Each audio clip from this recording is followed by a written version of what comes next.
இந்த சூழல்ல கன்னியாகுமரி மாவட்டத்தில் பிரதமர் நரேந்திர மோடி அவருடைய அரசியல் பயணம் அப்படிங்கிறது மூலோபாய ரீதியாகவும் அரசியல் ரீதியாகவும் ரொம்ப முக்கியத்துவம் வாய்ந்ததாக பார்க்கப்படுது. கன்னியாகுமரி மாவட்டத்தில் 6 தொகுதிகளில் 5 தொகுதிகளில் பாஜக ரொம்ப வலுவாக போட்டியிடுது. பிரதமர் நரேந்திர மோடி அவர்களுடைய இந்த வருகை அப்படிங்கிறது பாஜகவில் ஏற்பட்ட இந்த வேட்பாளர் தேர்வு குழப்பம், அதுக்கப்புறம் மக்கள்கிட்ட இருக்கக்கூடிய அந்த ஆதரவை அதிகரிக்கவும், அதுக்கப்புறம் தொண்டர்களுடைய மன உறுதியை வலுப்படுத்தவும் இது உதவும் அப்படின்னு சொல்றாங்க. பிரதமர் நரேந்திர மோடி அவர்களுடைய இந்த வருகையின் போது அவரோடு கலந்து கொள்வதற்காக தேசிய ஜனநாயக கூட்டணியினுடைய முதல்வர் வேட்பாளராக இருக்கக்கூடிய அதிமுகவினுடைய பொதுச் செயலாளர் திருமிகு எடப்பாடி பழனிசாமி அவர்கள் கலந்து கொள்வார். பிரதமர் நரேந்திர மோடி அவர்களுடைய இந்த வருகை அப்படிங்கிறது வாக்காளர்கள் மத்தியில் ஒரு பெரிய தாக்கத்தை ஏற்படுத்தலாம்.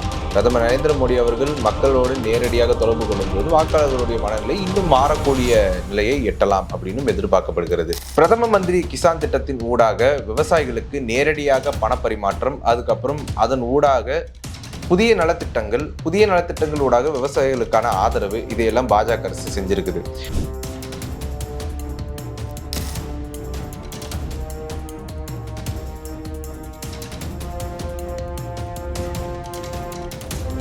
ஜாம்பவான் டிவி நேயர்களுக்கு வணக்கம். இன்னைக்கு நம்ம எதை பத்தி பார்க்க போறோம் அப்படின்னா, பிரதமர் நரேந்திர மோடி அவர்களுடைய அரசியல் பயணம் தான். இன்னைக்கு பிரதமர் நரேந்திர மோடி அவர்கள் நாகர்கோவிலுக்கு வந்திருக்கிறாரு, அதுக்கப்புறம் கன்னியாகுமரி நோக்கி போறாரு.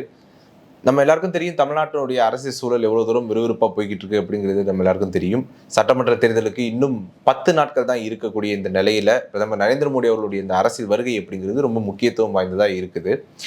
மேற்கு வங்கம் போன்ற முக்கியமான மாநிலங்களில் அவருடைய கவனங்கள் இருந்தாலும் தமிழ்நாட்டில் அவருடைய கவனம் அப்படிங்கிறது ஒரு முக்கியமான ஒரு கட்டத்தை எட்டி இருக்குது அப்படிங்கிறத நம்மளால பார்க்க முடியுது. இந்த சூழல்ல கன்னியாகுமரி மாவட்டத்தில் பிரதமர் நரேந்திர மோடி அவருடைய அரசியல் பயணம் அப்படிங்கிறது மூலோபாய ரீதியாகவும் அரசியல் ரீதியாகவும் ரொம்ப முக்கியத்துவம் வாய்ந்ததாக பார்க்கப்படுது. கன்னியாகுமரி மாவட்டத்தில் 6 தொகுதிகளில் 5 தொகுதிகளில் பாஜக ரொம்ப வலுவாக போட்டியிடுது. அதற்காக ஒரு சிறிய அளவில் பொதுக்கூட்டத்தை நடத்தி முடிச்சிடாம ஒரு பெரிய அளவில் ஒரு ரோட் ஷோ அளவுக்கு பெரிய திட்டமிடலோட இந்த அரசியல் நிகழ்வுகளை நடத்தி முடிச்சிட்டு இருக்கிறாங்க. இந்த ரோட் ஷோனால மக்கள்கிட்ட நேரடியாக ஒரு தொடர்பை ஏற்படுத்திட்டு அதன் மூலமாக வாக்காளர்களுக்கு ஒரு பெரிய ஈடுபாட்டை ஏற்படுத்தக்கூடிய வேலைகளை இது செய்யுது அப்படின்றத சொல்றாங்க.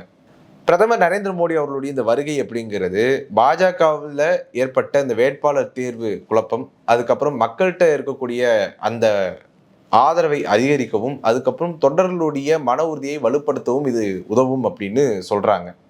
பிரதமர் நரேந்திர மோடி அவர்களுடைய இந்த வருகையின் போது அவரோடு கலந்து கொள்வதற்காக தேசிய ஜனநாயக கூட்டணியினுடைய முதல்வர் வேட்பாளராக இருக்கக்கூடிய அதிமுகவினுடைய பொதுச் செயலாளர் திருமிகு எடப்பாடி பழனிசாமி அவர்கள் கலந்து கொள்வார். அதுக்கப்புறம் பாஜகவினுடைய இளைஞர் தலைவராக இருக்கக்கூடிய அண்ணாமலை அவர்களும் கலந்து கொள்றாங்க அப்படின்னு எதிர்பார்க்கப்படுகிறது. இவர்களோடு சேர்த்து நாகர்கோவிலினுடைய சட்டமன்ற உறுப்பினராக இருக்கக்கூடிய திரு எம்.ஆர். காந்தி அவர்கள், அதுக்கப்புறம் முன்னாள் மத்திய அமைச்சராக இருக்கக்கூடிய பொன் ராதாகிருஷ்ணன் அவர்கள், இவங்க எல்லாரும் கலந்துக்கிறதாக செய்திகள் வந்திருக்கிறது. இவங்க எல்லாரும் கலந்துக்கிறது அப்படிங்கிறது பிரதமர் நரேந்திர மோடி அவர்களுடைய வருகைக்கு ஒரு அங்கீகாரமாகவும் ஒரு வலு சேர்ப்பதாகவும் இருக்குது அப்படின்னு பார்க்கப்படுது. பிரதமர் நரேந்திர மோடி அவர்களுடைய இந்த வருகை அப்படிங்கிறது வாக்காளர்கள் மத்தியில ஒரு பெரிய தாக்கத்தை ஏற்படுத்தலாம். பிரதமர் நரேந்திர மோடி அவர்கள் மக்களோடு நேரடியாக தொடர்பு கொள்ளும் போது வாக்காளர்களுடைய மனநிலை இன்னும் மாறக்கூடிய நிலையை எட்டலாம் அப்படின்னு எதிர்பார்க்கப்படுகிறது. முக்கியமா கன்னியாகுமரியில பிரதமர் நரேந்திர மோடி அவர்களுடைய ஆட்சியின் கீழே கொண்டு வரப்பட்ட சில வளர்ச்சிகளால பாஜகவுக்கு வெற்றி வாய்ப்புகள் உறுதி செய்யப்படும் அப்படின்னு எதிர்பார்க்கப்படுது. NH44 உள்ளிட்ட தேசிய நெடுஞ்சாலைகள் மேம்பாடு மூலமாக தெற்கு தமிழகம் முழுவதும் ஒரு இணைப்பை ஏற்படுத்தி இருக்குது அப்படின்றத பார்க்க முடியுது. அதுக்கப்புறம் ரயில்வே உள்கட்டமைப்பு, அதுக்கப்புறம் மின்மயமாக்க திட்டங்கள் ஊடாக நாகர்கோவில், அதுக்கப்புறம் அது சுற்றியுள்ள எல்லா பகுதிகளுக்கும் ஒரு பயனை அளிக்கக்கூடிய வகையில் செஞ்சிருக்கிறாங்க அப்படின்னு சொல்லுதாங்க. மீனவர்களுக்கான ஆதரவு எப்படியாக பாஜக கொடுத்துருக்குது அப்படின்னா, பிரதம மந்திரி மத்ஸ்ய சம்பதா யோஜனா அப்படிங்கிற திட்டத்தின் கீழே கன்னியாகுமரி கடற்கரை சமூகங்களுக்கு நேரடியான ஒரு பலன் ஏற்பட்டிருக்கிறது அப்படிங்கிறத நம்ம பார்க்க முடியுது. கடலோர பாதுகாப்பு உள்கட்டமைப்பின் ஊடாக மீனவர்களை நேரடியாக அவர்களை பாதுகாப்பதற்கான அரண் அமைக்கப்பட்டுள்ளது அப்படின்னு சொல்றாங்க. இதுக்கப்புறம் சுற்றுலா உள்கட்டமைப்பு பொறுத்த வரைக்கும் விவேகானந்தருடைய பாறை நினைவு மண்டபம், அதுக்கப்புறம் திருவள்ளுவருடைய சிலை, அந்த சிலையை சுற்றி இருக்கக்கூடிய பகுதிகள் எல்லாம் மேம்பாடு செஞ்சு உலகளாவிய ஒரு அங்கீகாரத்தை பாஜக அரசு பெற்றுக் கொடுத்திருக்குது அப்படின்னு சொல்றாங்க. பிரதம மந்திரி கிசான் திட்டத்தின் ஊடாக விவசாயிகளுக்கு நேரடியாக பணப்பரிமாற்றம், அதுக்கப்புறம் அதன் ஊடாக புதிய நலத்திட்டங்களூடாக விவசாயிகளுக்கான ஆதரவு இதையெல்லாம் பாஜக அரசு செஞ்சிருக்குது. பிரதம மந்திரி ஆவாஸ் யோஜனா திட்டத்தின் ஊடாக வீடுகள் வழங்குதல், அதுக்கப்புறம் கிராமப்புறத்தில் மின்மயமாக்கல், அதுக்கப்புறம் தூய்மை பாரத இயக்கத்தின் கீழ் சுகாதார வசதிகளை விரிவுபடுத்துதல், இது மாதிரியான திட்டங்களை எல்லாம் பாஜக அரசு கன்னியாகுமரியில் செஞ்சிருக்குது அப்படிங்கிறத சொல்றாங்க.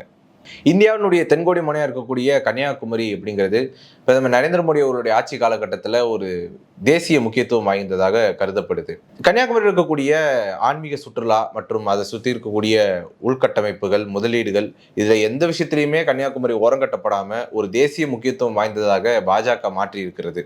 பிரதமர் நரேந்திர மோடி அவர்களுடைய இந்த அரசியல் வருகை அப்படிங்கிறது 2026 சட்டமன்ற தேர்தலில் எப்படிப்பட்ட ஒரு தாக்கத்தை ஏற்படுத்த போகுது, ஒரு தமிழ்நாடுடைய அரசியல் திசை வழியில் ஒரு புதிய மாற்றத்தை பார்க்குமா அப்படிங்கிறத நம்ம தொடர்ந்து தான் பார்க்கணும்.